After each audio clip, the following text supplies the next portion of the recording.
Here, man. 5-star James. I don't care what stars they give you. You're 5-star. You've been a 5-star. Which is much part there. Listen, man. University of Miami fans want to know one thing. Does University of Miami have a chance to get James Williams? Definitely do have a chance.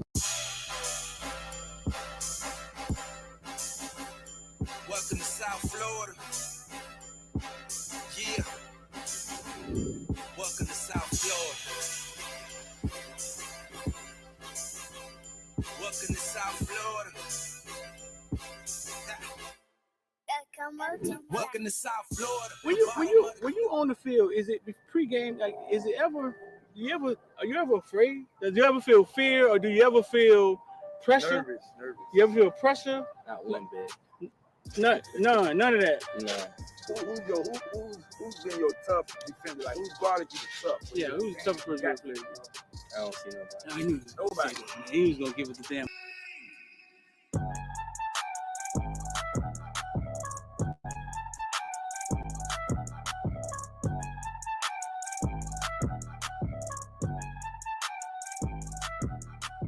That's what I'm for. I'm a playmaker. I love receiving. I love to catch the ball. I love to go over people's head. Yeah. So I just got to do what I do. University of Miami, they land you, and then they land the number one. We call them football player, number one player in the nation, James Williams. Yeah. Both playing the same position, right? How do you envision that working? Are they telling you how that's gonna work, or? Well, I feel like me and James two different safeties. Uh-huh.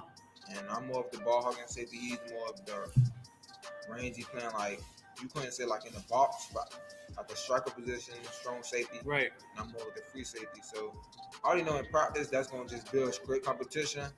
And when the game comes, it's gonna be easy. That's what's Cause up. I know we go hand in hand because it's like we're the same person. Right. So he has like his strengths and weaknesses, and I have my strengths and weaknesses. And we're gonna he can feed off of me, learn how to, I guess, be more of the free safety, and then I can learn off of him, be more of like a closer to the box safety. Right. So I feel like we just gonna make each other better. Yeah, James played free safety. He wanted to play free safety. He was big on that. But James will never be back at free safety. James be close to the line, the linebacker sometimes. You know what I'm saying? But yeah, that's his. That's just him helping his team win. That's his chess. Yeah, that's it. That's him playing chess with the team. I told him to get. I covered James since he was that big, bro. I've known him all his life. I just feel like every time it's just man on man. If he wins the battle, then that goes to play. He doesn't break on the run, or if this person like doesn't take that step, or certain things. It just, I feel like you beat your man every play, right. You got the best chance to stop any team, or vice versa. Yeah. 5-star. Lean loyalty. 6'12", 276 pounds. Yeah. After that, I just started going crazy. Tackles after tackle. Yeah, the first play was like a tackle for loss, like 6. Yeah. No, they didn't touch you. Like, yeah, like they did. Explain to me, though. Like, what is that about? Like, how do they not? You 6'5", 300 pounds. Is it something? Is it a swim move or something you do? Like, they don't see you? You're teleporting? What's going on? I'm too fast for long. They don't realize you that fast when the game starts. Like, I'm gonna be the best player on the field. Like, I just gotta show the world. Like, I'm the true 50. I'm the next 56 up. The next. I'm gonna just go crazy this year. Like, show people like, wow, at 56. Like, show them like I want to take care of my mom. I want to put in a big house, stupid cars, big pool in the backyard. Put on for my brothers, my nieces and nephews, like coaches. I think all of them boys for like having me here at this like position that I'm in now, cause like it took hard work and dedication. Without all of them to guide me in the right path, I wouldn't be here today. So I think all of them for like helping me out. Like, yeah. It's gonna take 3 motherfucking days, and that's what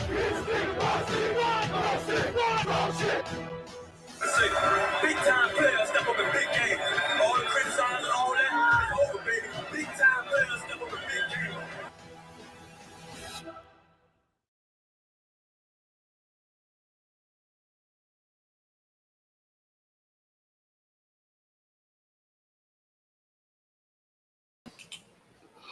what's goody good? Let me know where y'all from, man, in the comment section. Let me know where y'all boys from. I'm gonna tell y'all right off the bat, man. Gas prices gonna go crazy. Body come out and say they're gonna be a little higher. So we got our IOD Squad sale. We're gonna drop IOD Squad to $20 for the rest of the week, but we only taking 50 people. Last time we dropped it around 2015, it went crazy. You know what I'm saying? $20. Try to offset the price of gas. Gas is going crazy. It's gonna get up to 5, maybe 6. Probably in California, it's probably $15 right now. So shout out to y'all, man. $20 IOD. You can get in now for the rest of the week. We'll keep that there for you, just to kind of offset. That'll save you $15. You go put that in gas. See, we try to help out, bro. And we also want to grow the community, man. We want the community to grow. I want the community to be off the chain, man. I want us to be in there talking, constantly talking. So IOD Squad sale, gas price sale, $20. Y'all go get it. It's gonna be like that for the rest of the week. Run that up. Once we get to 50 people, we done. We got Panama City in the house.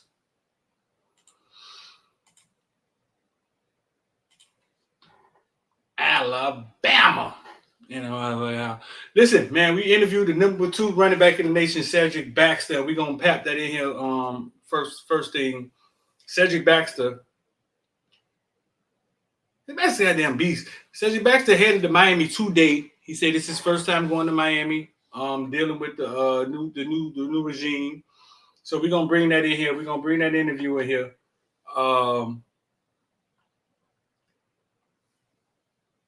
The man said first game last season, he had 3 carries, 176 yards, and then the whole rest of the season they just went off, man. He's rated number 2 running back. And we talk about this long list of running backs in Florida with Richard Young and Mark Fletcher and all these backs that's just in Florida. But he even agreed across the nation, running back class is heavy. But 6'1", 6'2", 208-pound young man is the real deal. So we interviewed him. We interviewed Tim. So we're gonna pap that interview in here, man. Let y'all watch the interview. Sleeve King jumped right in with Fort Myers and Richard Young. He heard Richard Young, he just jumped right in. Richard Young, goddamn, Richard Young the real deal now, y'all. Don't be talking about the Meyer now. He ain't know he was in here. He just shout out to Sleeve King. He just jumped right in. He jumped right in on the Richard Young. Richard Young, hometown hero. Listen. Some big time backs coming out of Florida, dog. Some big time backs coming out of Florida. Big time backs coming out of Florida. I ain't even gonna lie to you, dog.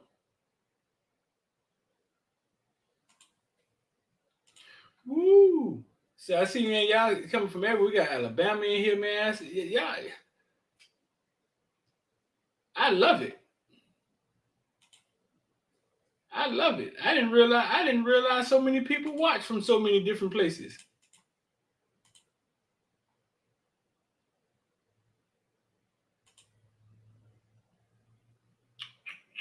I can't even lie to you.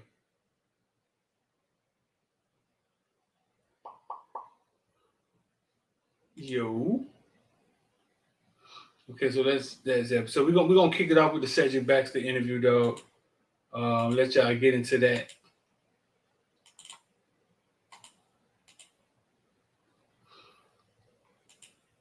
Hope y'all checked out the day 2. Hope y'all checked out the day 2 interview. Not interview, day 2 content. Real good stuff.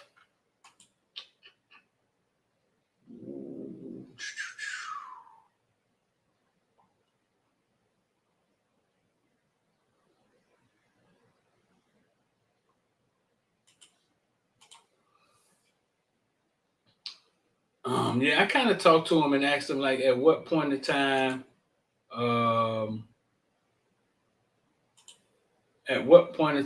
did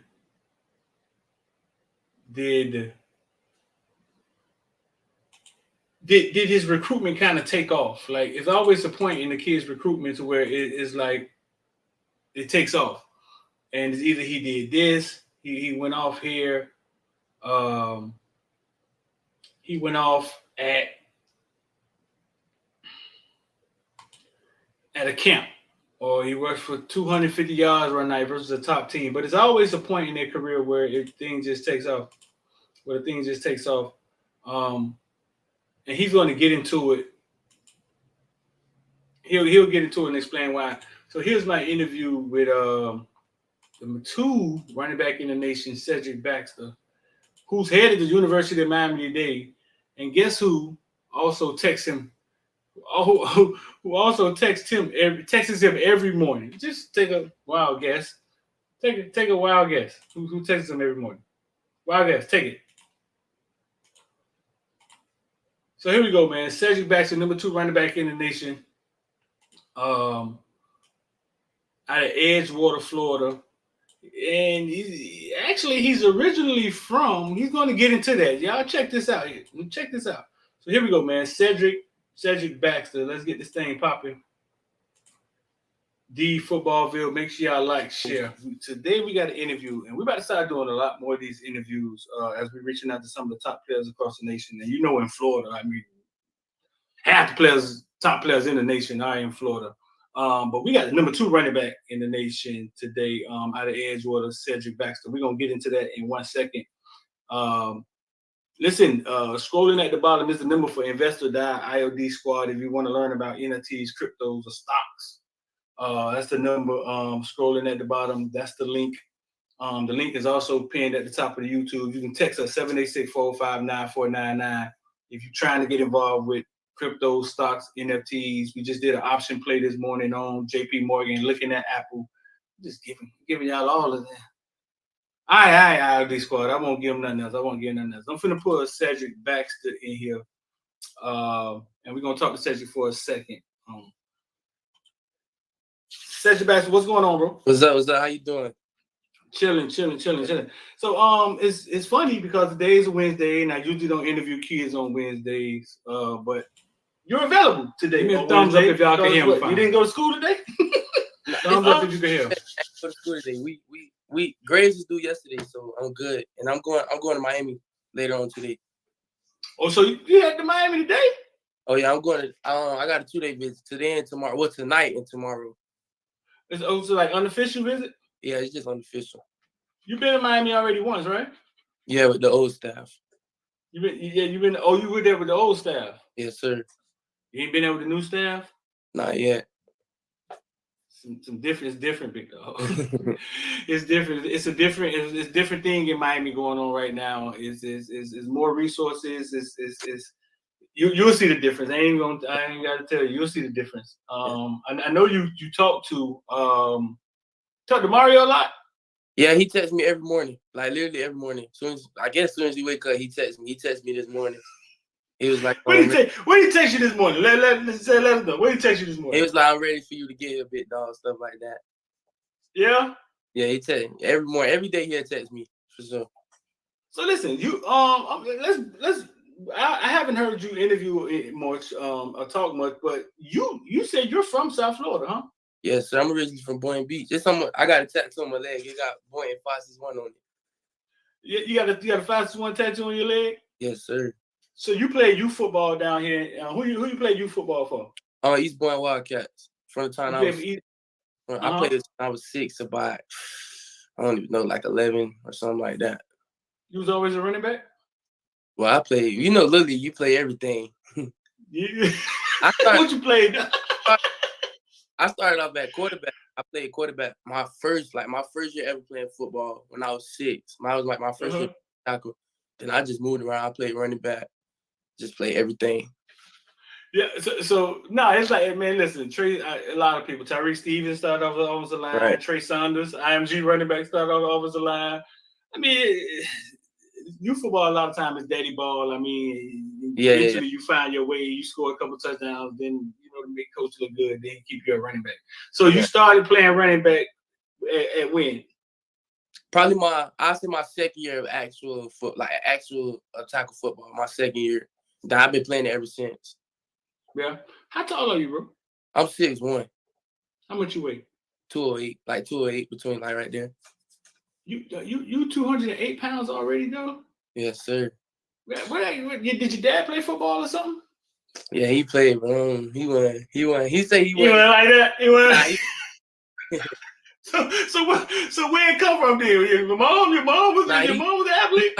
like to say like I get my speed and athleticism from my granddad, so his dad, my dad's dad. Yeah, because that's how he ran track down there. I believe he ran at Boca. I believe he still got some track records down there. What was his name? Charles Baxter. Charles Baxter. Yeah, Okay. he played a couple years ago. Yeah. So you headed down to Miami when this afternoon? Yes, sir. I'm leaving here at like 3:30. I'll be there. They want me to get there like 8. We're gonna have dinner, talk a little bit. Then I'll go to the hotel. Then I'm gonna go back tomorrow morning. I'll be there for quite a while. Then I gotta come to Orlando on Saturday. I got SAT. So I see your dad in the back. Your dad want to talk, or he's just checking out the interview. He don't want to talk, do he? Nah, you see him right? He ain't back here. I can see him. He here.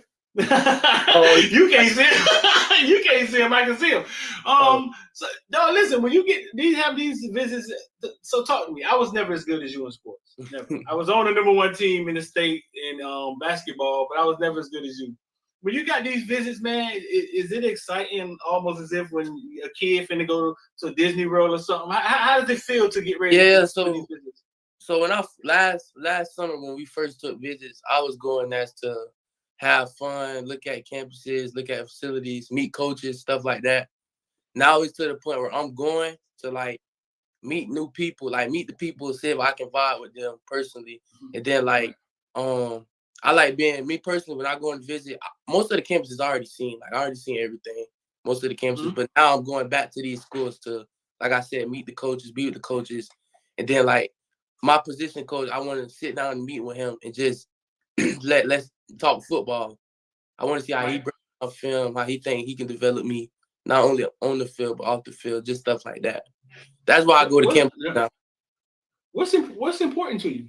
What's important to you to choose a school? And picking a school. Like I said, I feel like anywhere you go, I like telling people that anywhere you go, you're away from home. You ain't gonna do what you normally do. So I don't really care about going away from home. But if I really, really go away from home, like out of state, across the country, I want to be somewhere. Well, anywhere I want to be, like with a family-oriented environment, stuff like that. School I go to, I want to make sure my major, like what I want to major sports communication. I want to make sure that's a big part of that school. And then I just want to be around genuine people. Like I want to be around the same person. I can come back to them in 40 years and just talk life and make me a better person, stuff like that. Right. And you think you can pick that up by interacting with them and talking to them? You can get a vibe or something? Yeah, definitely. I'm not gonna say no names, but I've definitely been up to a couple schools where I don't know if you ever had this feeling, but you walk into a building and you can just feel like the vibe ain't right, stuff like that. I had schools like that, and those are the schools I'm not really considering as much. We all have instincts, bro. Trust them. Yes, sir.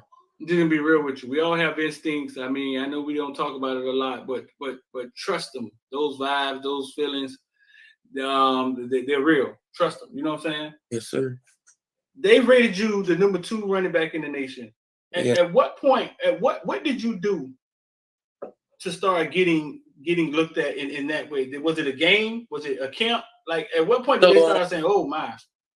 I like to tell a lot of people, compared to other backs, like I say my high school career probably a little different to like with other backs, because some of them boys like done played they freshman year, they sophomore year, they done started the whole time. So my high school career been so far. My freshman year, I ain't start. I was behind the 2,300-yard back. He broke Derrick Henry record in the playoffs. A great back, probably the best back I done ever seen by far. I learned a lot from him. I'm glad that happened behind him. Who was that? Who? Isaiah Conley. Oh, okay. Yeah, coach. Now, well, I think he's in the Porter right now, but yeah. That was my freshman year. My sophomore year, I started off at running back, but I had pulled the hamstring, and I was playing on like a hurt ankle, like a real hurt ankle. So my coach, to keep me on the field, but to not allow me to take as many hits, I moved to safety. I was playing both ways my sophomore year, so my carries was limited. I'd probably get like 10 a game, if that. Because of the injuries I played on pulled hamstring the whole year. I didn't play running back a full game until the state championship. And I had, I think, 17 carries for like 176 and 2 touchdowns when we played STA in the state championship. So then, and wait up, is that the same game Leary went crazy too? no, that was the next year. Oh, I was about to say y'all was just running all over him. Okay, no, yeah, I okay. The next year, okay, I actually So we went back. saw that game. Right. The next year, Leary, I don't know, Leary was stuck up the place the next year. I talked to my dog, but I don't know what's going on now. But I remember that game. Right, so you played with Leary for about 2 years?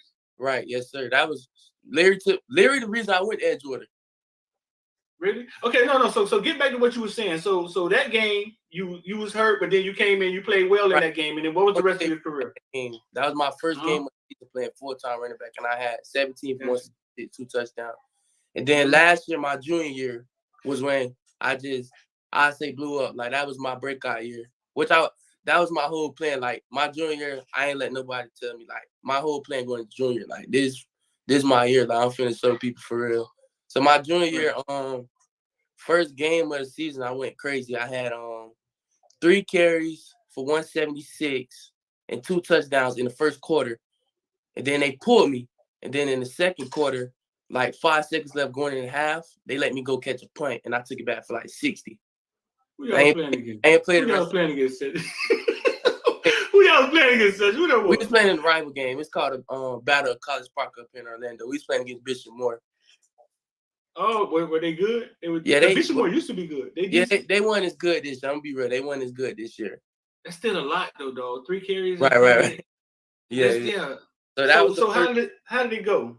How did the rest of the season go? That was the first game. The second game we played Venice. We was without a head coach. It was a bad game. I still ran for 100. I had 100 on the ground and like 90 in the air. 90 receivers. They beat y'all bad? Yeah, bad. We didn't have a head coach. It was just a bad night. And then they came down here and beat Northwestern bad. You still had 100. You still had 100 out? Yeah, definitely. Okay. Go ahead. That joke is good though, for real. But it was good.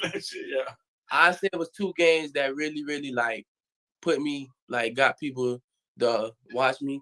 Cause I got Bama after this next game. We played Jones. You know Jones, right? With Malik. We played. Well, he didn't go that time, but we played them. First of all, the game started late. It started at 9:00. It was on the rain. It was on lightning delay, and we wanted to play them because my sophomore year they got the best of us. They whooped us. I'm just real. They whooped us. Yeah, so they whooped us. So we started at 9 when we played them.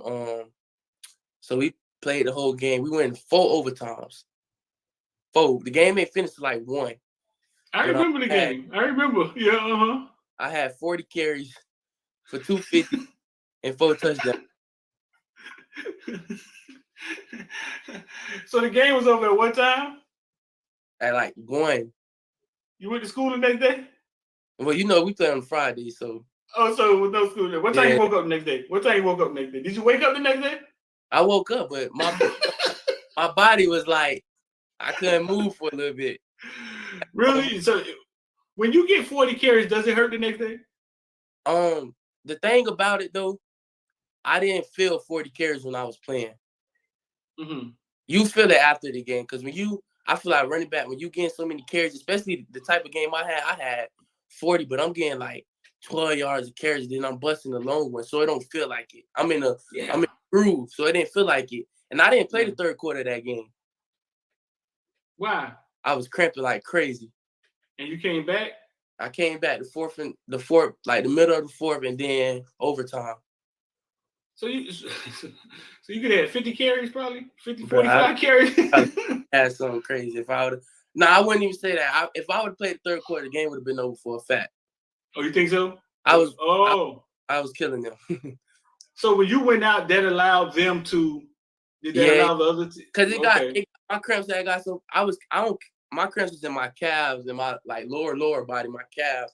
It got so bad to where I run the play, but as soon as before we run the play, I tell the backup running back, get ready, because as soon as I get tackled, I'm gonna cramp. That's how bad it was. Well, you were right. Nah, that's toughness though. That's something. Did you learn anything from that game, from cramping, and did you learn anything? So ever since that game, I drank a half a cup of pickle juice, and then a half a cup of apple cider vinegar before every game. Before every game? Before every game. Let me I was a United States Marine, right? I'm gonna let you in on a gift. In the Marines, when you hydrate yourself, you do it the day before. Right. They used to tell us that all the time. So whatever you want to drink and put in your body, put it in the day before, and you'll be ready the day of. You know what I'm saying?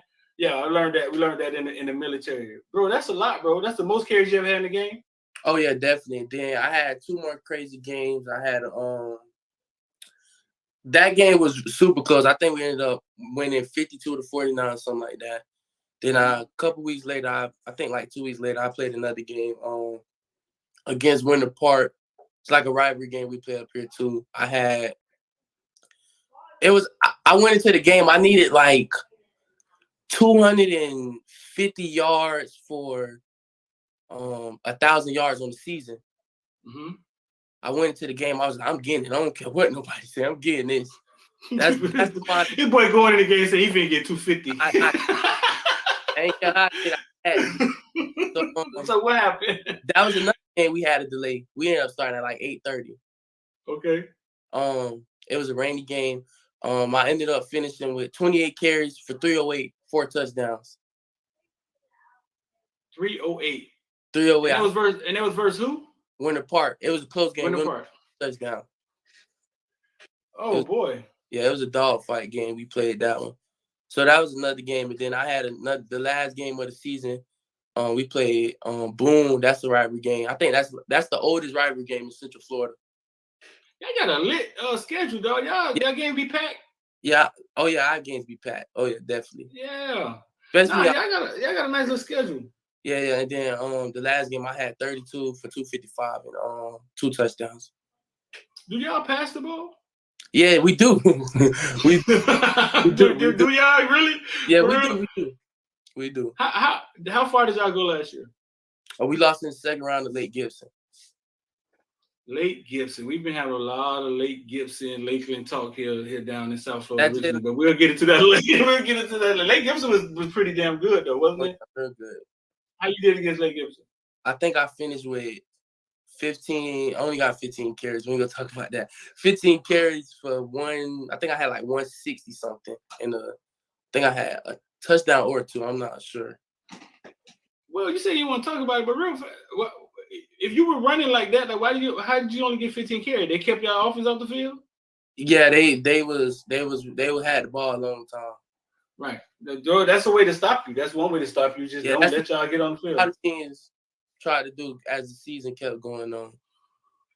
Yeah, that's when they get to the point where they like, hey man, we can't. Ain't no answer.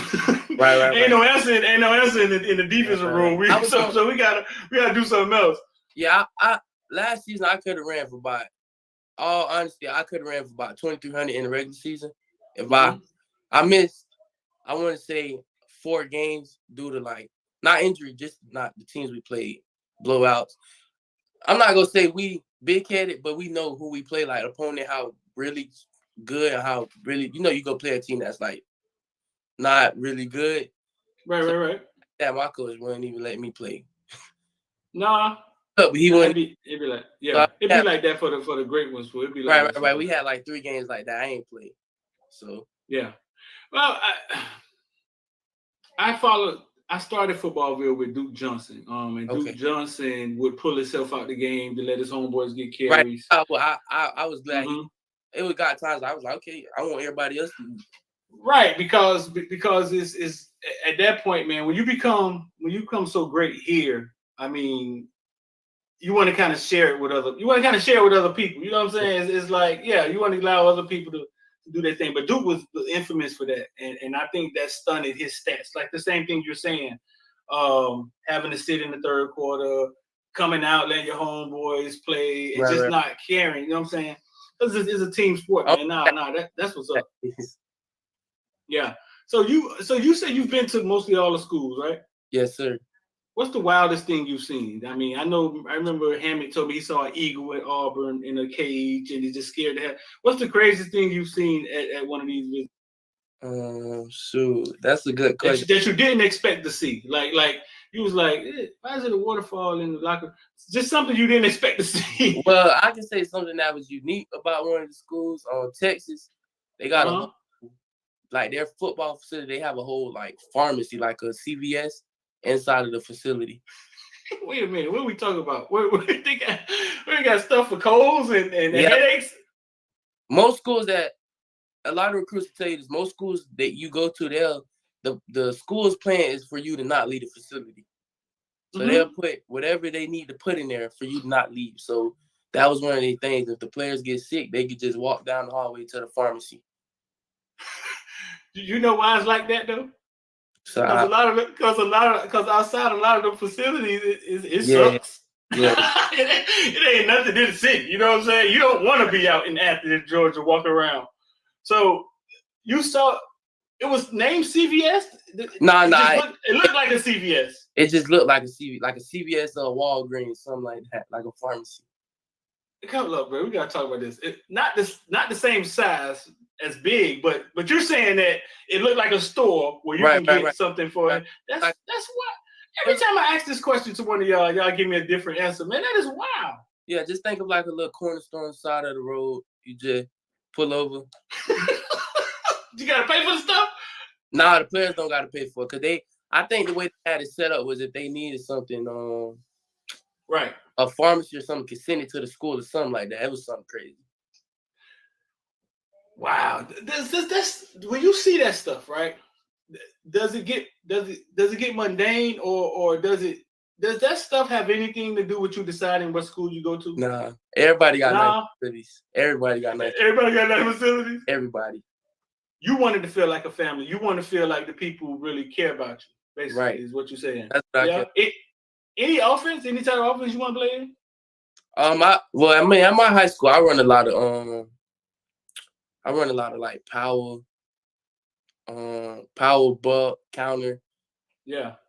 But I'm an all around back, so I can run a lot of stuff. So I feel like I can.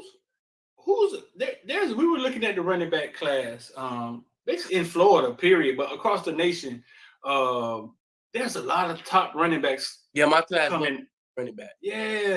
And I realized that because we focused on our guy for so long, American Heritage, Mark Fletcher. And then we realized, like, holy crap. Like, Cedric Baxter up here is one other kid in Florida. But who's the one guy that they have in front of you? Who is it? Ruben Owens. He's from Texas. Ruben Owens. You do. Tell me, be honest with me, though. Do you ever go watch his huddle and be like, man? Oh, yeah. I watch all the backs. Really? I watch all the backs and like the top 5 backs in my class. I watch their film. Which ones impress you?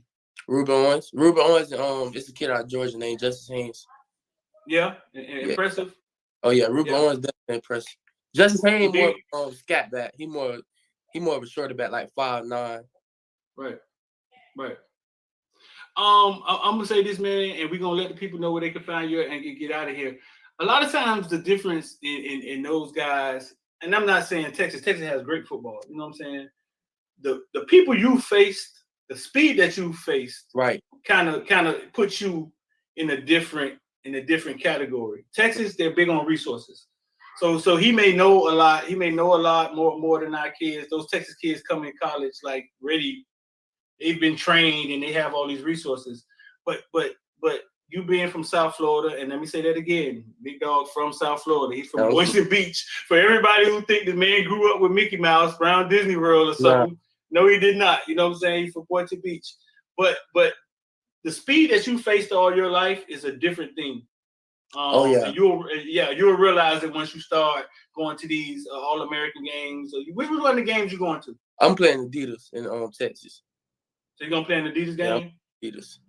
All right, listen, man. Listen, bro. This was cool. This was cool, man. We're gonna keep following you and get you on here. Let the people know where they follow you at on Instagram, Twitter, TikTok. You be dancing on TikTok, though? No, I don't do that.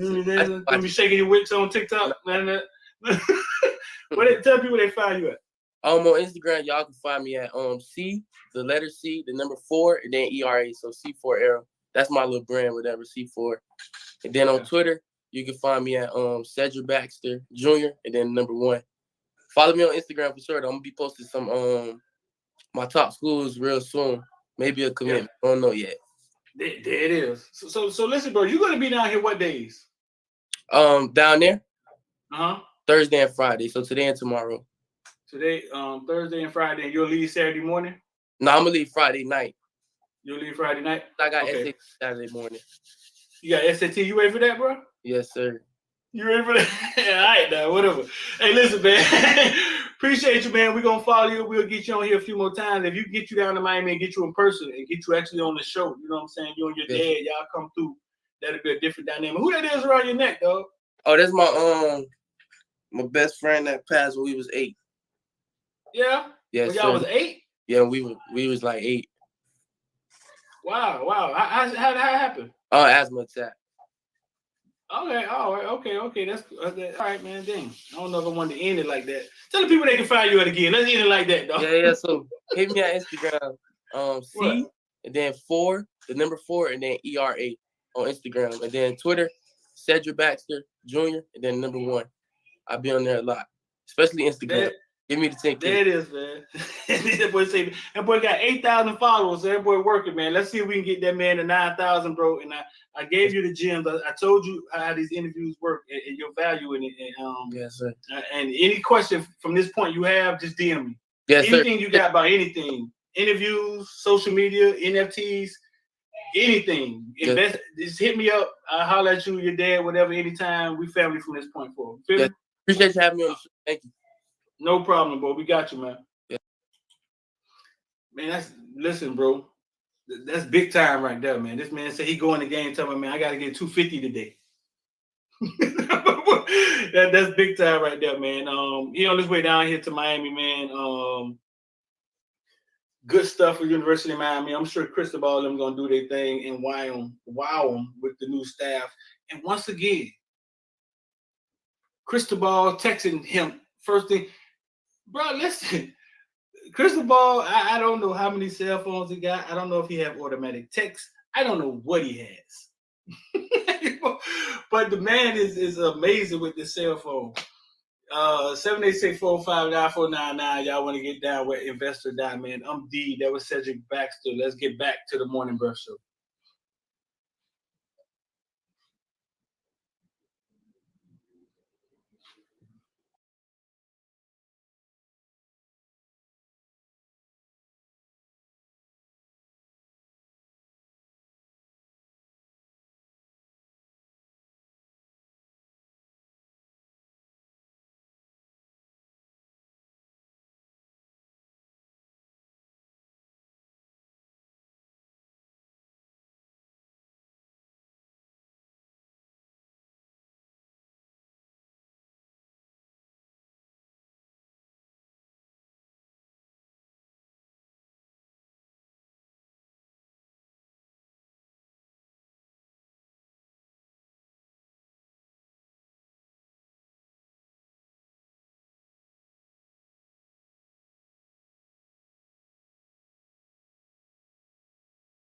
That's who they become close to. I've heard people in the past talk about Swayze, and Swayze was the one that was a lot of kids' introduction into the University of Miami. So now we have Oregon's strength and conditioning coach that's came over. IOD Squad, $20. Y'all stay locked in with us. Stats, which we've seen has been rated as the top strength and conditioning coach in college football. I don't know who's out here rating strength and conditioning coach, but I'm gonna respect their work and whatever they're doing. If they're gonna say guy is the guy, but I heard this guy challenges them physically. I heard he challenges them more mentally, and the kids are very receptive to it.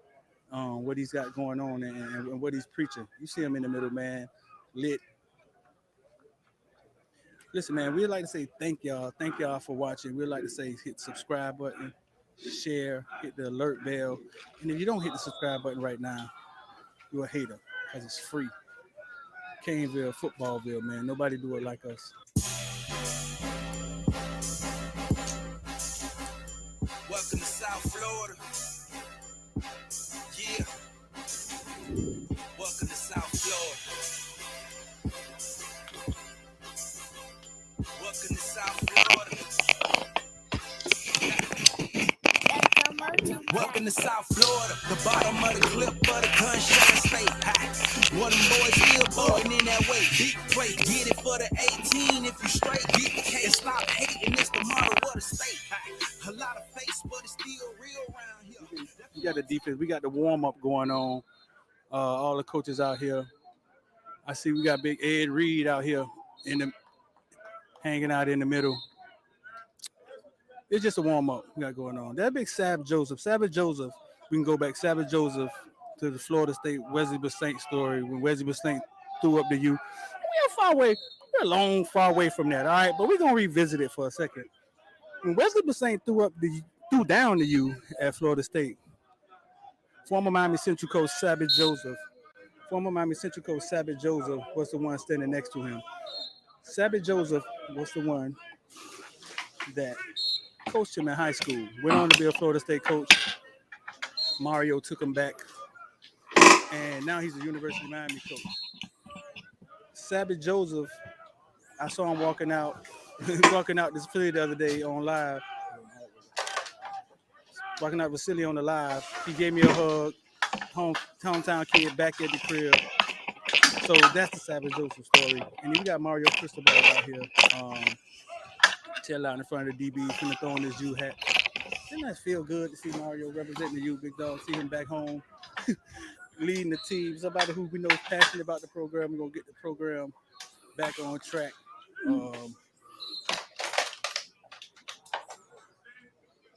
So that's Mario out here leading in front. And we told you in days of past, in times of past, we wouldn't see the other coach out here in the middle of things at the beginning. So that's different from an aspect of what we see. You understand what we see. Now, we were only out here 25 minutes, 15 minutes before. Yo, what's good? So y'all just got Cedric Baxter, number two running back in the nation. I'm glad I got into that. Yeah, at what point did Jager? Man, they man had some monster games, though. Them were some monster games he's had. Monster games. Cristobal don't have minutes of his phone. Like old school cell phone. Travis Hunter cousin. Is it?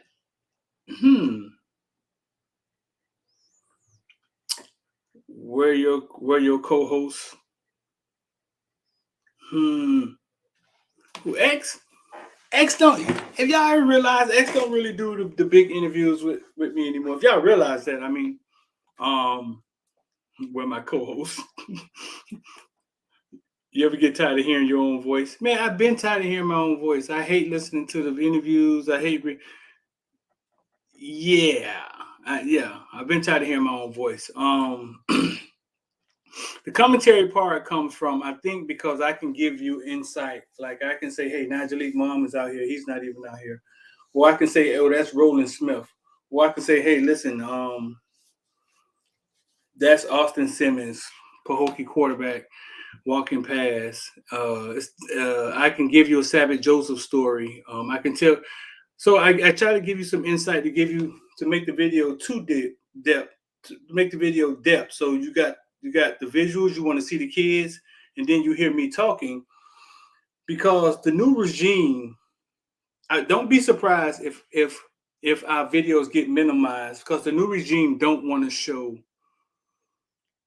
I think it became a thing in college football.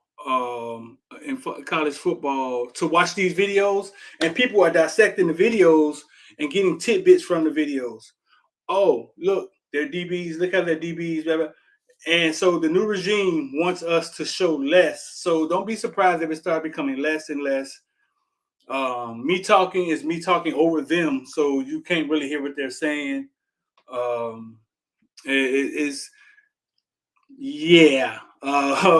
don't know how far it's going to go, but they're definitely reiterating that they don't want to show much. You know what I'm saying? So we'll see how it goes. But no, I've been tired of hearing my own voice, bro. Like I don't rewatch the videos. I don't watch. Is it a human thing? It's something I never thought about. I don't. Yeah, the video gets edited, man. Sometimes I don't even watch it. I just trust what because I don't like to hear me talking is a funny thing. But me talking is, we tried in years of past of you just watching the kids. And like I said, you hear too much. It's the same drills every time. So what happens is it's the same drills every day. And after you seeing that 4 or 5 times, it becomes mundane. Just trying to, so it's just adding some depth. It's me, and me. Sometimes I crack jokes. I don't know if they're tasteful or not tasteful, but I mean, I'm always going to give you my art and how I see things, and it's up to you to judge it. But I'm always going to give you Football Bill's unique way of presenting the media, and like I say, it's up to you. One thing I do hate, though, I had somebody in the comments in the comment section, and shout out to everybody who said they love the commentary. I mean, I totally appreciate it. I heard one person say, "Oh, we could do without the commentary," and then they get into try to be more professional. Dog, I don't know. Maybe it's me. Maybe it's Black Lives Matter. I don't know what happened. But when I hear, and correct me if I'm wrong, when I hear people say be more professional, this is my outlook on that. And you know, I got some quirky outlooks. I see things how I see them. It's going to be what it's going to be. When I hear people say be more professional, the first thing come to my mind is what we saw on TV was the standard. It was what we call being professional. There was no pivot. There was no I am athlete. There was no, everything was done to their standard. Whoever was running it, whether it was black, white, Jewish, whoever was running TV shows and networks, they were saying this is the standard. This is what professional is. I think entertainment is entertainment. We didn't know In Living Color until we saw it. We didn't know David Chappelle until we saw it. We didn't know Richard Pryor, Eddie Murphy until we saw them. So when I hear people say be more professional, I just hear them saying, hey, won't you be more like what we saw? Okay, that's fine. But this is how I kind of see life. Like, remember, okay, so let's take it to women. Remember when the young lady got kicked off the plane because her shorts were too short? She was the black girl had with the big butt, big thighs, and they were saying her shorts were too short. Or I've heard women say, I can't wear that to work. It's too tight. It doesn't look professional. Remember I said this.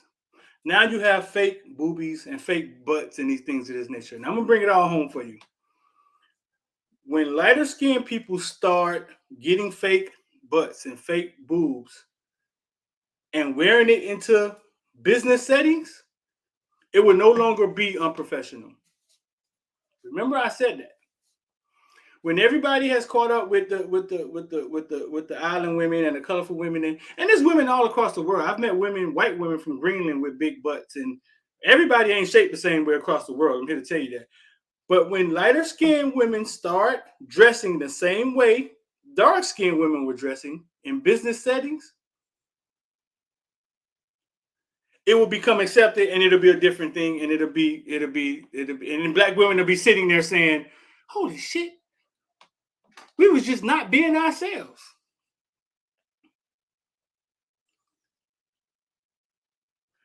Remember, I said it. It's just what's accepted, what's not. When bikers wore tattoos all over themselves and things of that nature, it was okay. When bikers wore tattoos, and when Lil Wayne started putting tattoos all over his body, it became gang, not accepted in the workplace. Maybe this is just my own little tonal vision, how I see things. I don't know.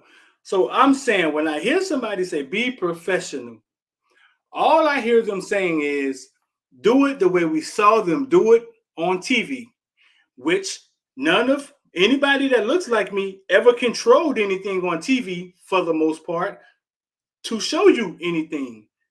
But when they do, you get David Chappelle, goddammit. When they do get some creative control, you get in living color. when you do say, all right, man, y'all gonna do whatever y'all want to do. You get what's the two black boys who created the movie about the people under the world, the thing. What is the movie called? About the family under the world and the family on top of the world. You get them two brothers, whatever their name is. So I'm here to say that, listen, dog, my creativity is my creativity. I believe in me and what I see through the fire, through the living, through the world. That's all. It's all improv. It's all happy. It's not planned. You know what I'm saying? It's not planned at all. It's not planned at all. You know what I'm saying? It's not planned at all. It's just me saying, Tyler Van Dyke was the odd man out. You had Jake, you had King, you had Jake. We thought he was the savior, and then Tyler Van Dyke emerges through the fire, through the living, through the world. I just came up with it. That's what I feel, and I give it to y'all. You feel me, fool? Like so. So it's. I mean, I think that's what entertainment and art is. It's not. Yeah, it's the person being able to express themselves, and then you judge it. Eric, what's going on, bro? Yeah, Peel and Key. What Key and Peel? What's their name? Tim, you thought that was funny, dog? Twan was holding the camera. He thought it was funny too.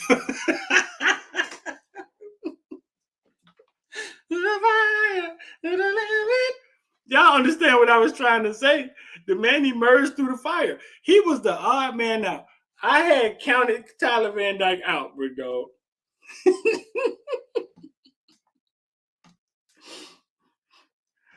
I just knew Jake was the next man up and Tyler was going to Jackson State. Jake tears his leg up. King has to face Alabama. And then the fire, the man emerges, the goddamn Heisman candidate now. That's why they say don't give up in life, dog. That's one of the main reasons they say don't give up. Eric Pierre said, you think Miami gonna have a good season this year? Yeah, Eric, I think we will play for ACC championship. I think we'll have some pitfalls, growing pains. Like I say, everything is changing at Miami, and there's no way you don't have some setbacks. X said Tyler was the man. He did say Tyler was the man. And so I think we play for ACC championship this year, but I also think there will be times where we have setbacks on and off the field, just because so much is changing. So much is changing. You heard Cedric Baxter said Texas has a fucking CVS. I wish you to take a picture of that. Let's see if we can find it. Texas has a CVS, sort of, on campus.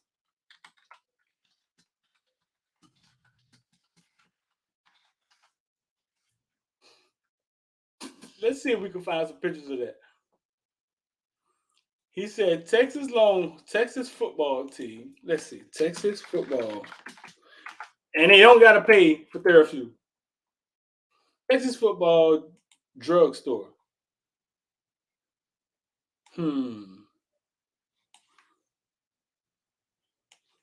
Let's see, Texas football facilities.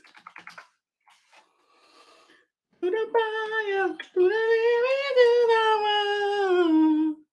I can live with you. I leave it all. To the fire, to the living, to the world. Y'all think they're gonna show me a picture of the drugstore? Dog, some of these facilities are sick, dog. I'm not even gonna put this up. Then y'all gonna say I'm trying to promote Texas. some of these facilities are just sick, dog. My God. Hear me too. You gotta hear me say, right down through the wire. Hear me through the wire.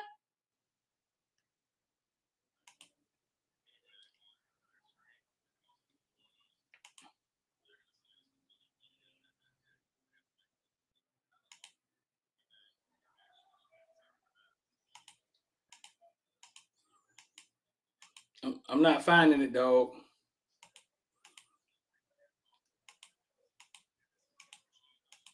Isn't it?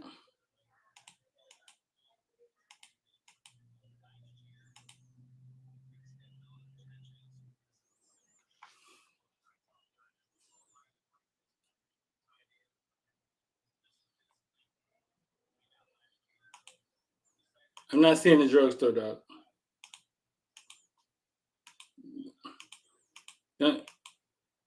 They're only showing us a bunch of Nikes. We tried to do a special look at University of Miami facilities, man. They will never. They always say, yeah, just give us a call. We'll let you come in. And they don't never answer the. They'll never answer the email.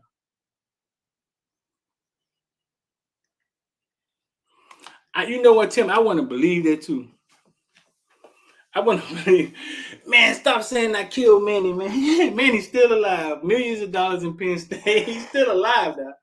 Stop saying I killed that man's career, man. That man's career was over when he was at North Carolina Field crying and wouldn't get on the bus. It was over then. I think I asked him a question after that. I just kind of stomped on his grave or something.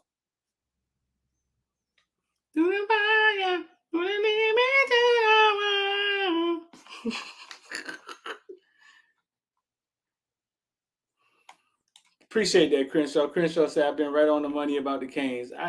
Crenshaw, I be screaming, bro. They don't be hearing me. Got to see Cristobal for the first time in the interview Monday. Got to talk to Coach Gaddis too, and Coach Gaddis, I put it up in the group me, in the private group me. Basically, Coach Gaddis. Let me see if I got it.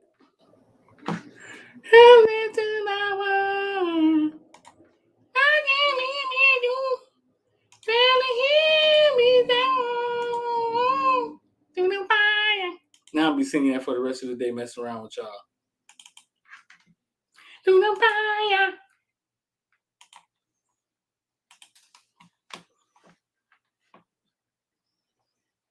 I probably had y'all singing it for the rest of the day, huh?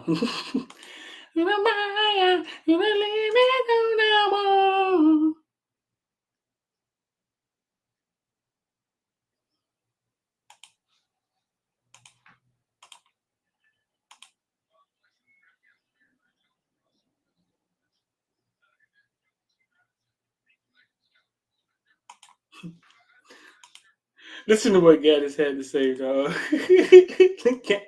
Y'all probably seen this already, huh? They already put this stuff out. Let's see. They already put this stuff out. Maybe y'all did, maybe y'all did. I think this is me asking him a question. It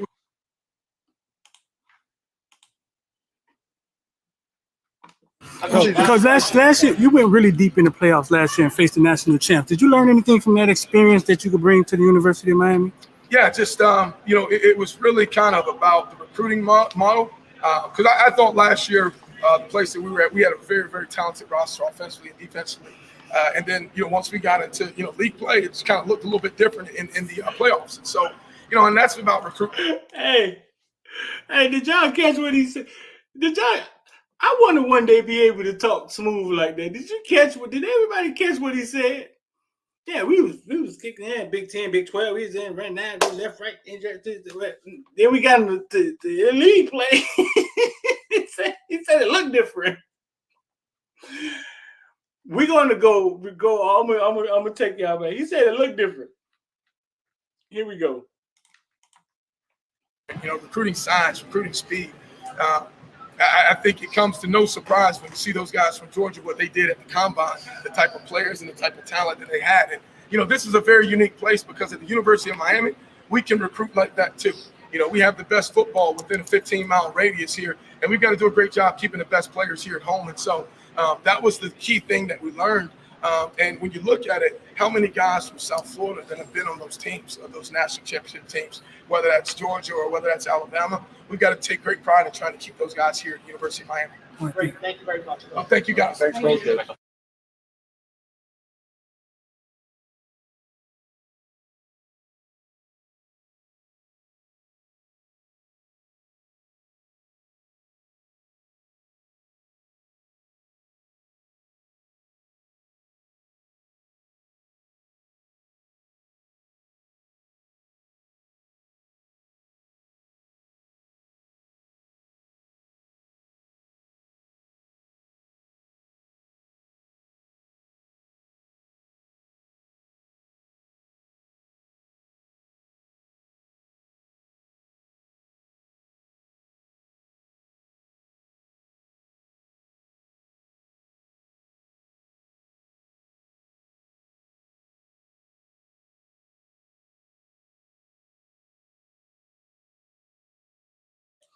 Okay, so listen, how is that different from what Manny said? Oh, I think it's different because of this. He lost to the national champs. James Cook, the Behemoth, and those guys. Manny said recruiting and can't win the Coastal. And we're out recruiting the Coastal. Can I get an amen in this motherfucker? Can I get an amen? It's different. He said, while we're out recruiting the Coastal, he said, we need more guys. This man lost to the national champs and said they had better guys than us. Make sense? Make sense? I unmuted it. I don't know. At some point, y'all going to be able to hear me. I'm just going to sit here till y'all can hear me. Give me a thumbs up when y'all can hear me. He said I'm muted preaching.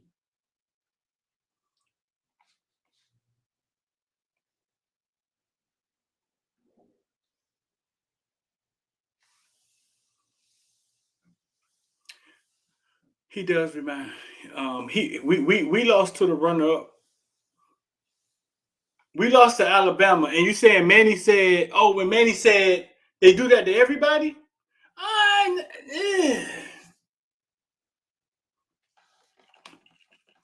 going to tell you what Manny said was kind of closer to this.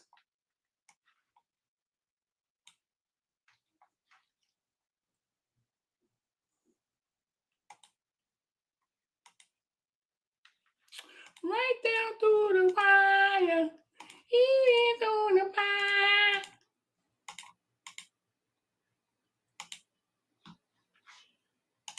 What Manny said was closer to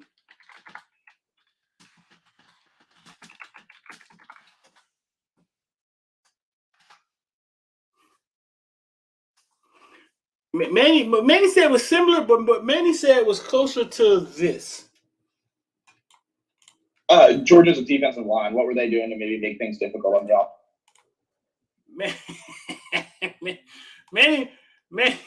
Many comments were more closer to this. They've got like 100 5-star football players on their defense. They have a defensive lineman that weighs 340 pounds and runs better than everybody on this call.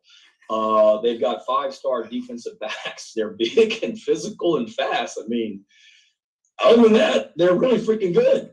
That's what Manny said something like that. No, but I bring it full circle because this is South Carolina's coach, right? That's South Carolina's coach talking about. That's South Carolina's coach talking about how good Georgia was earlier in the season. So then we get Gaddis to come basically say the same thing, right?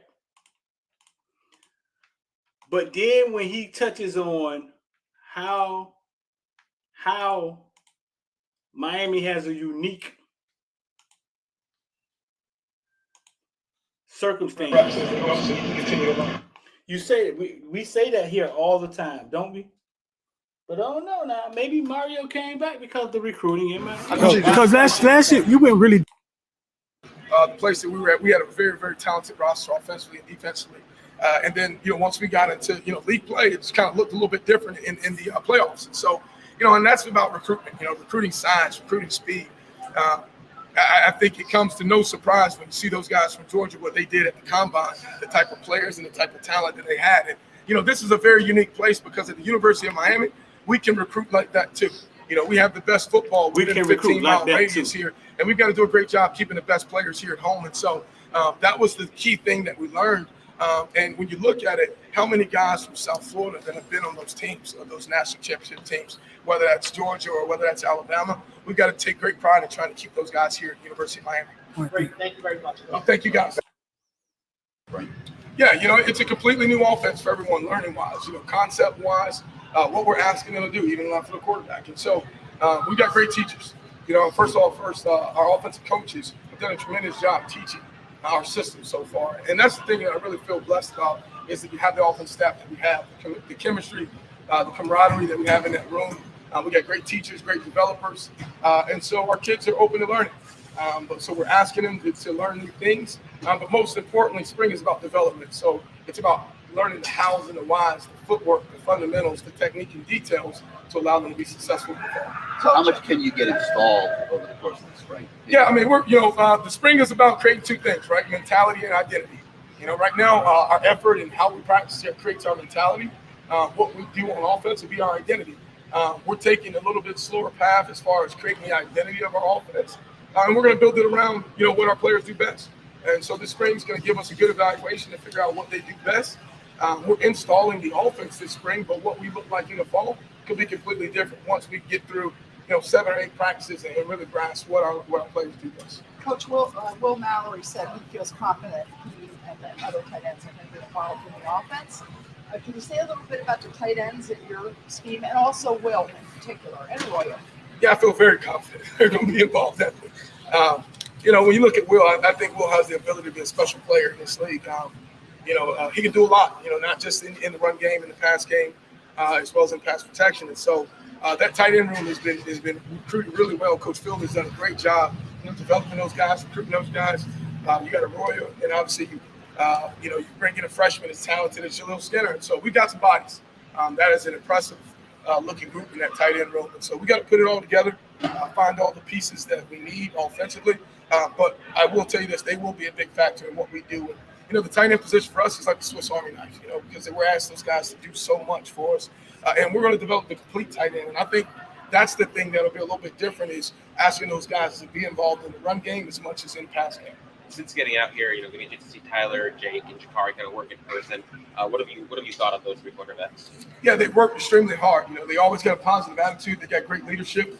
I saw those guys compete all winter conditioning through our 4th quarter program, just competing in everything that they can do. And so, that's first and foremost that you want out of your quarterback position. You want those guys to be leaders because everyone else is going to follow their leadership. And so they've done a tremendous job. Coach Ponce has done a really good job, coaching those guys and developing them. And I think that's unique.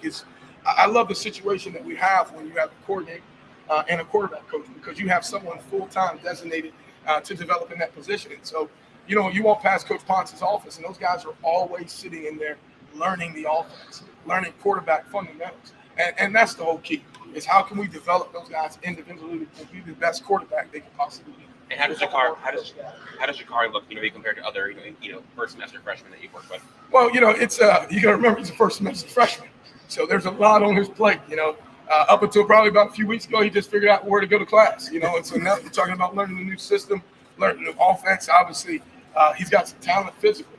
You look at him, and he's such a great kid, always got a smile on his face, got great posture and body, and he's learning. He's doing a really good job. The hard thing in the spring is when you're going, we don't have as much depth from a team standpoint. So we have very little reps right now that are going to the 3s or to the 4s. And so, when you do have a Jake and a Tyler, you're trying to compete. You're trying to split as many reps as you can up for those guys. And so Jakari's doing a great job just buying in, taking the middle reps. If you look out there in the team reps, he's always 5 yards behind the starter, taking those reps as they go so he can continue to learn. Because last year, you went really deep in the playoffs last year and faced the national champs. Did you learn anything from that experience that you could bring to the University of Miami? Yeah, just, it was really kind of about the recruiting model.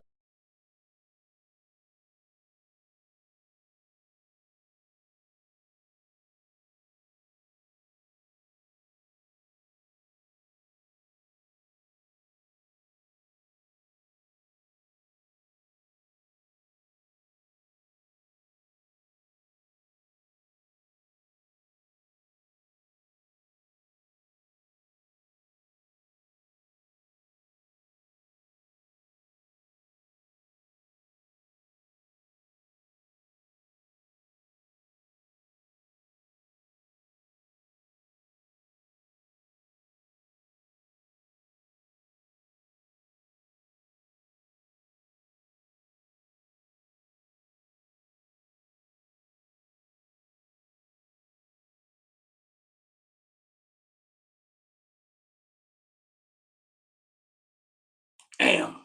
I gotta say all that again. So listen. So here we go. IOD Squad, $20.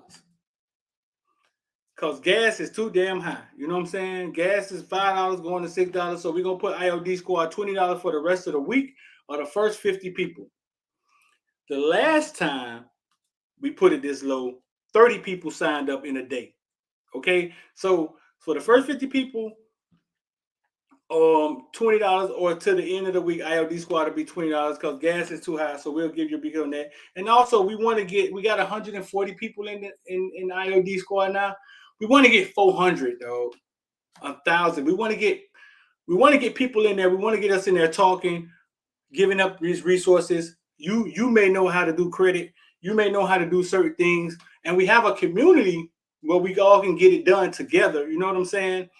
You may have another service. You may have a service that you're good at, and you can make money inside of the community because you're good at doing credit. So we give you a little section in the community. You do everybody credit, and we create this community in IOD Squad to where we're all talking and because it can't just be entertainment, though. I hope y'all realize that now. It can't just be sports and entertainment. You can't just take a kid to the park, teach him how to do sports for 12 years, and he get to college and can't speak, gets picked up by some management company or something, then they take control of his life, and it's like all that work was done for naught. We have to be able to do both, though. We have to be able to do both. So gas too damn high. IOD Squad, $20 for the rest of the week, or the first 50 people sign up. We want to get 400 people in there, bro, by July or June, and get the community going, talking. The NFTs drop in a week and a day. We're gonna drop the NFTs. Shout out to shout out to Richard. Shout out to Mehdi. But we want the community to grow. You know what I'm saying? We want the community to keep growing. We want to get like-minded people in there, just like the group me. The group me keep growing. We talk about sports, some life things. Everybody's respectable. We are men. We are different colors. And if we could talk about these things, we can get to the bottom of some of them. But I'm realizing that a lot of the problem is that you were raised how you were raised. You thought it was right. I was raised how I was raised. I thought I only know what I know. My dad was on drugs, bro. Like, used to beat my mom. So I didn't think it was right, but I know what I know. And if we can have those conversations, we'll understand that the only difference is that, oh, I think my world is the right way. Oh, no, I think my world is the right way. What, the police harasses you when they pull you over? They don't even bother me when I walk by. I could be smoking weed. They'll smell the weed, and then they'll go find somebody else. And we can have the conversations. We'll realize, Michelle, you can't get no shout out. You ain't in the group me or IOD. I don't know where you be at. You must be chilling with Miami, Florida, or something. I don't know where you be at. I'm just joking with you, man. That's funny you said that. these conversations. I mean, so that's what that's for. So IOD Squad, man, $20. We want to get more people in there. First 50 people, we'll cut it off at 50. And we just want to get the conversation going. You know what I'm saying? We want to get the conversation going. We want to get more people talking. We're talking about stocks and Instagram like yesterday. Amazon, 20. Yesterday, EJ dropped in the IOD. Then somebody else dropped in the IOD Squad. Somebody else dropped it in the IOD Squad. Right after EJ. Amazon, 6 p.m. Amazon, 20-way stock split. Amazon blasts up today. That's a community. I didn't see it. I was too busy running around doing Kane stuff. The community saw it. Amazon, 20-way stock split. Amazon blows out the water this morning, goes up 4%, 5%, whatever. That's how when you don't have all the resources, you tackle it with numbers, man. So $20 for the rest of the week. IOD Squad, $20 for the rest of the week, or till 50 people sign up. And like I said, last time 30 people signed up in the day. So I don't know how long it's going to take 50 people, man. But gas is really, really high right now, and I totally understand it. So that's what I'm doing my part. You know what I'm saying? I'm doing my part. So it's $20 for the rest of the week. First 50 people sign up. The link is in the top of the description. The link should be pinned at the top of the YouTube. I don't know. It should be. Let's see. I thought I just pasted in the chat. It should be pinned at the top of the YouTube. I think it's pinned at the top of the YouTube. Cloud have mercy if it ain't. Cloud have mercy. Right down through the fire, even through the fire, through the fire, through the living on the wall. I can't live with you, really hear me now. Through the fire.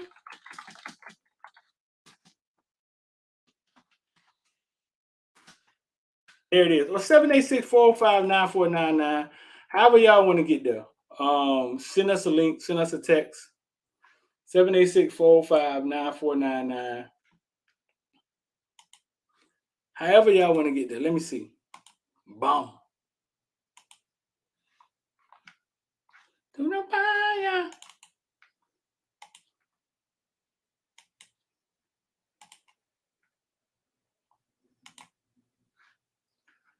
And gladly hear me say. Well, there's the link, man. $20.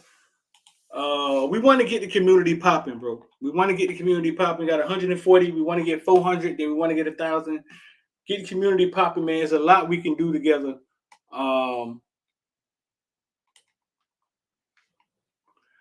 Twitter space on YouTube.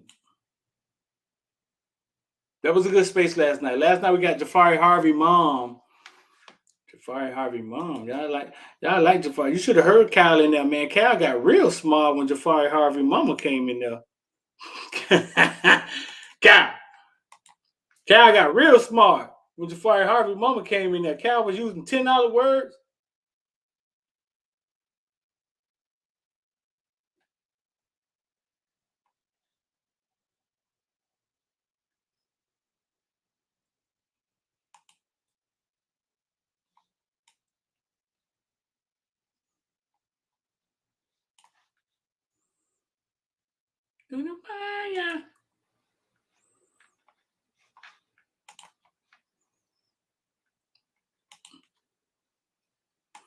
Yeah, Kyle was all over Carrie Ann last night. And I'm gonna put the spacer go up today. Jafari Harvey mom was cool. She's Jamaican lady. She was cool. Kyle was all over Miss Carrie Ann.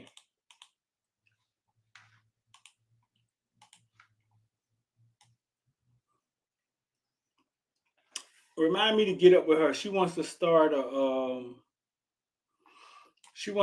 like a foundation for single parents. And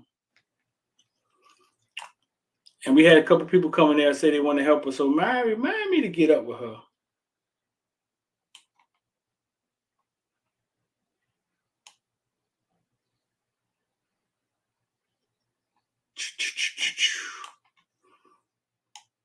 I guess we're gonna have to go to Instagram and see a picture of her. All we got is the one profile picture. Guess she don't post pictures of her on Twitter. To the fire. Nice lady, man. She was cool. It all happened. The first question I asked her right off the bat: where were you when he caught his pick six?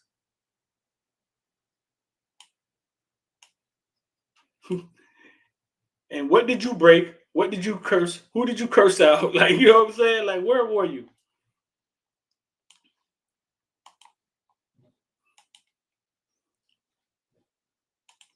Chris. Everybody came in there. Chris came in there with the jokes. And Chris came in there with the jokes. All of a sudden, Chris just pop up with Carrie Ann in there. Ah, what's up? What's up? I want to Chris. I want to talk. Ah, you got a black chair, white man, Chinese man sitting at the bar. White man say, "Damn, Chris, where you coming with the jokes?"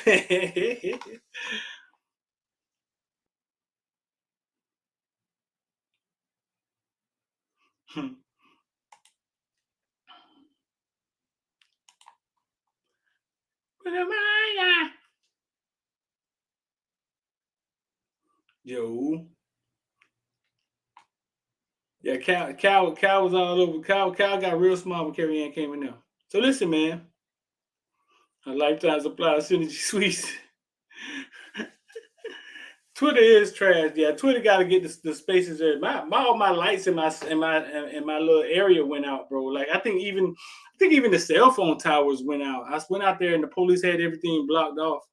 But that's how we got kicked out. But yeah, the Twitter spaces they got to fix a lot of stuff in there.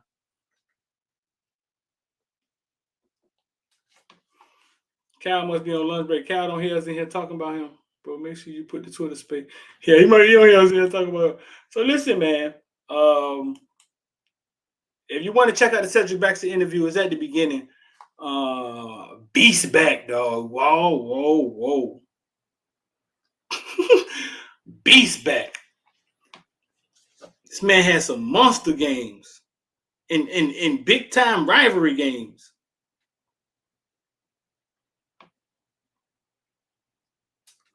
Monster games.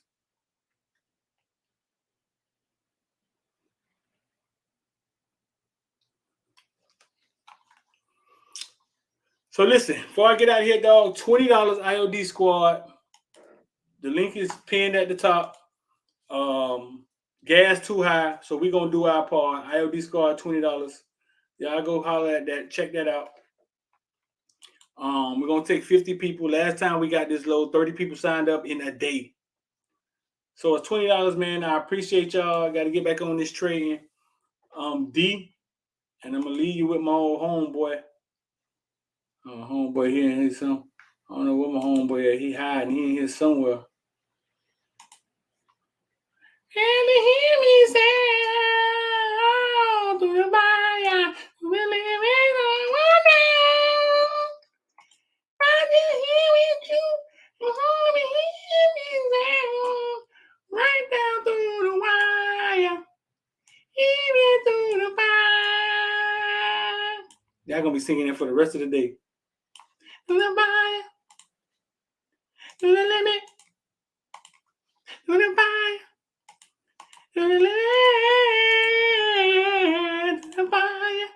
I'm gonna tell you some unrealistic bullshit to make you be like, oh, that's what I gotta do. I'm about to give you the game right now. I met a millionaire. I sat down with him and I just talked to him for like a couple hours. I was in Africa. Changed my mindset.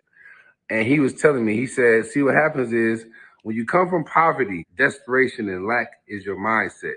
So you want to hold on to something, right? That's the thought process of I'm saving my money. Right? I'm gonna save my money. No, I'm saving. Saving is a terrible thing to do, people. This is what saving looks like. This is life. This is liabilities. This is, vacations and bills and unexpected bills and a woman and here come a child and just get bigger and bigger and bigger. That's life. Investing looks like this. And investing, it should look like this. While this is on the right side is small, investing is this. Investing is growth. It's growth. Saving is not. That's what I learned. And the man told me, he said, when you take your money and put it in the bank, this fucked me up right here. He said, how you think the bank makes so much money? Most of us think it's because of the interest rate. Man, the interest rate, man. It can't be for the interest rate because motherfuckers like me, I didn't used to pay my shit. My shit was in collections. I don't know about y'all. I don't know how hood and ratchet y'all was or is, but me, I was one of them. Hey, man, y'all got to get that shit in blood, man. So I know y'all can't get rich off motherfuckers like me because I wasn't paying it. So how the bank so rich? When you take your money and you set the money in the bank account, as soon as you set that money in the bank account and sign that paper, deposit slip, and it goes to the thing, guess what? The bank started trading on your money instantly. Here go my $3,500 paycheck. Yes, sir, rebound. And then you're like, okay, thank you. Have a good day, girl. I'm going to leave it in there. I'm going to just save it. You saving it, it's collecting dust for you. Before you get out the bank, they trading your money. So your $3,500 is $15,000 before the day even ends. Maybe within an hour, they've turned your $3,500 into $15,000. But if you come back into that bank and say, let me see what I got in my bank account, it's gonna be the $3,500 you put in there. So they're making a profit off of your money every fucking hour. And you ain't gonna get none of that. You just saving, baby. You being pimped. Most of my money don't even see the bank. The bank, y'all ain't finna trade my motherfucking money. I'ma trade my money. What the fuck I look like letting you get all the profit and I come in there and got the same thing sitting there looking at me like the same it was when I put it in there. You got me fucked up. Most of us don't know that. See, back in the day, you had to have $1 million. You had to be in Wall Street to be able to trade. So we didn't have this opportunity back in the day, people. And I ain't just talking about black people. I'm talking about people that don't have shit. I'm talking about people that are not in the 1 percentile. No matter what color you are, that's the real shit. Where do you fit at in this world in the tax bracket? Okay? All the race shit, we think that's what it is about that bag, people. Now, in 2021, I don't have to have $1 million. I don't have to have my daddy who got me and signed me and brought me into Wall Street with my suit on to trade. And I don't have to do that. I can trade with $100. Like, this shit is wide the fuck open. My boy, back to him, who trades for me, said to me the other day, said, bro, you know, I don't get about you. He said, you're a very smart dude, man. But my question is, why do you allow me to trade for you? You didn't want the bank to do it for you. Because when he trades for me now, he get a cut of my money. Why would you want me to trade for you? Right? Well, you know you my brother. I'm going to give you all the game. Why ain't you saying, Mike, teach me how to trade so I can trade and keep 100% of the profit? Why not, Mike? And I had to be honest with myself. It's the same reason most of us out here know that we can trade now. It ain't like back in the day, but we don't want to do it. It's because I was scared. I was afraid. Because when I see them motherfucking wiggly lines and shit, it look like wiggly lines to me. Wiggly lines and numbers and digits and graphs and shit. I'm like, hold on. Not public school, Mike. That's a little too much for me. I don't know that. It seems, I don't know what that is. I don't know how to do that. I don't know if I can learn that. And guess what came to my mind? This is going to hit you in the heart right here. This is going to fuck you up. When you went to that job that you're doing right now that you don't even like, you didn't know how to do it. All that shit looked foreign to you. But guess what they said to you? Don't worry. We're going to teach you how to do it. Yeah, we got a whole program for your ass that ain't never seen this before. Don't you worry about it, Michael. Yeah, we have orientation. Oh, we got this shit broken down. See, it's foreign right now, but in 90 days, oh, nigga, you going to be cold at this shit. We're going to teach you something you don't know how to do that's foreign to you to come in here and make this other motherfucker rich. Yeah, that's what we going to do. That's the game. So why am I not afraid to come learn that shit to make this big sloppy sandwich eating motherfucker that's on a yacht somewhere with beautiful women that would never give him no ass if he wasn't that rich? Because of me and because of your ass. So we in here making his dreams come true. I'm gonna tell you some unrealistic bullshit to make you be like, oh, that's all I gotta do. I'm about to give you the game right now. I met a millionaire. I sat down with him and I just talked to him for like a couple hours. I was in Africa. Changed my mindset. And he was telling me, he said, see, what happens is when you come from poverty, desperation and lack is your mindset. So you want to hold on to something, right? That's the thought process of I'm saving my money, right? I'm going to save my money. No, I'm saving. Saving is a terrible thing to do, people. This is what saving looks like. This is life. This is liabilities. This is, vacations and bills and unexpected bills and a woman and here come a child and just get bigger and bigger and bigger. That's life. Investing looks like this. And investing, it should look like this. While this is on the right side is small, investing is this. Investing is growth. It's growth. Saving is not. That's what I learned. And the man told me, he said, when you take your money and put it in the bank, this fucked me up right here. He said, how you think the bank makes so much money? Most of us think it's because of the interest rate. Man, the interest rate, man. It can't be for the interest rate because motherfuckers like me, I didn't used to pay my shit. My